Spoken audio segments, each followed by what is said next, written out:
फिर दूसरे अध्याय का 55वां श्लोक आइए। भगवान उवाच, अभी भगवान ने अर्जुन को जवाब दिया। देखिए दूसरे अध्याय का जो 55वां श्लोक है वही है, गीता में बार बार समझाई ये बात। क्या बात समझाई? डिजायरलेस माना इच्छा मात्रम अविद्या।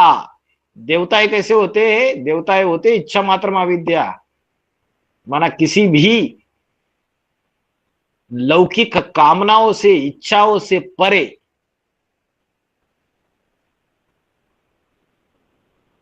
उनकी बुद्धि हद की इच्छाओं में नहीं लगी रहेगी कि अच्छा अच्छा बढ़िया बढ़िया खाना चाहिए, टेस्टी टेस्टी। जब ब्राह्मणत्व का पुरुषार्थ कर रहे तो पुरुषार्थी जीवन में इच्छाओं से परे उनकी बुद्धि होगी। लड्डू पेड़ा खाने को मिलना चाहिए, बड़ी रसगुल्ला टेस्टी टेस्टी चीजें खाने को मिलनी चाहिए, बढ़िया बढ़िया मकान चाहिए। अरे ईश्वरीय सेवा के लिए जरूरत है।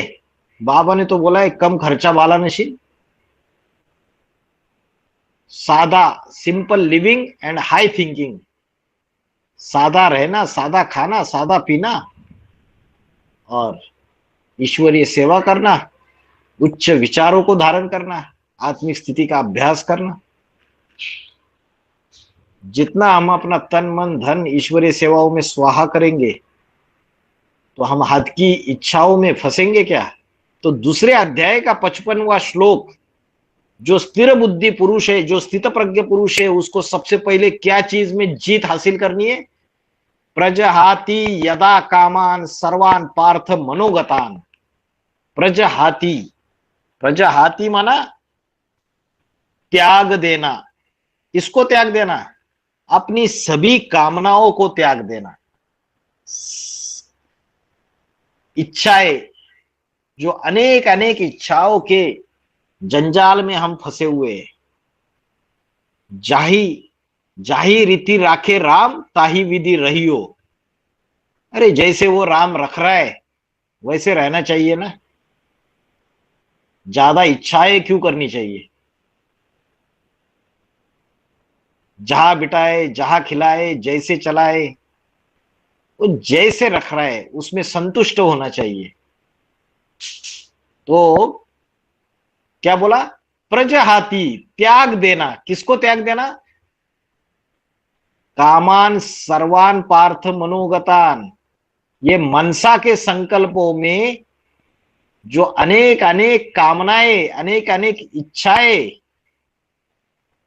जो प्रकट हो रही है, मनसा के संकल्पों में चल रही है, उन इच्छाओं को त्याग देना चाहिए। जो पुरुष इन कामनाओं से परे है, इन इच्छाओं से परे है, उनको त्याग देता है। और दूसरा क्या?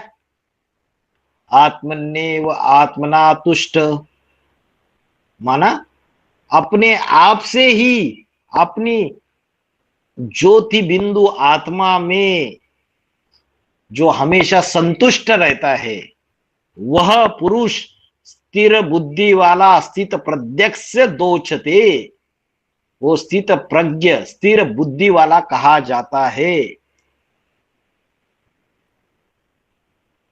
दो लक्षण बताए। पहला लक्षण इच्छा रहित या कामना रहित, और दूसरा लक्षण अपनी आत्मा में, अपनी आत्मा में स्थित,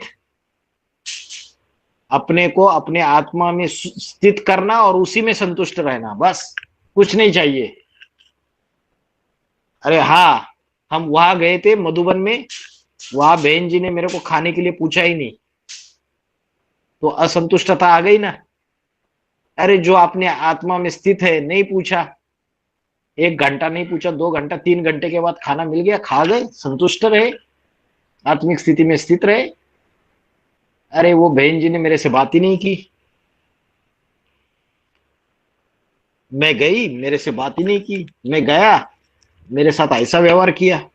तो जो अपने आत्मा, ज्योति बिंदु आत्मा में स्थित है, वह ऐसी छोटी छोटी बेतुकी बातें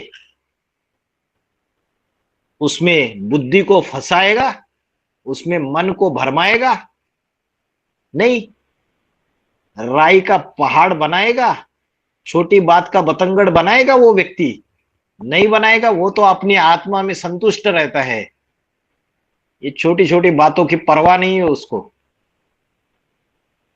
तो दो लक्षण बताए, दो कैरेक्टरिस्टिक बताए।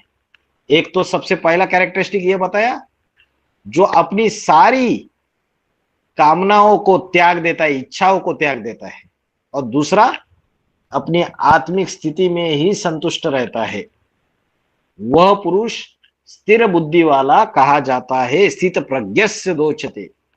तो कितनी भी समस्याएं जीवन में, दुखों के पहाड़ गिर जाए पूरी तरीके से, सारे अपने धोखा दे दे, सारी दुनिया दुश्मन बन जाए, हमें क्या करना चाहिए? सब तज हरि भज, आत्मिक स्थिति में स्थित हो जाओ, उसी में संतुष्ट रहो। किसने मेरे को क्या किया, किसने मेरे साथ गलत किया, किसने मुझे दुख दिया, कोई भी याद ना आए। किसने मुझे धोखा दिया, कोई भी याद ना आए। बस एक ही बुद्धि में आए कि मैं आत्मा स्टार हूं, उसमें स्थित होके कर्म करते रहो, और अपनी अनेक इच्छाओं को, जो मन के संकल्पों में उठने वाली, उनका त्याग कर दो। ये दोनों लक्षण अगर करेंगे तो वो स्थिर बुद्धि पुरुष कहा जाता है। फिर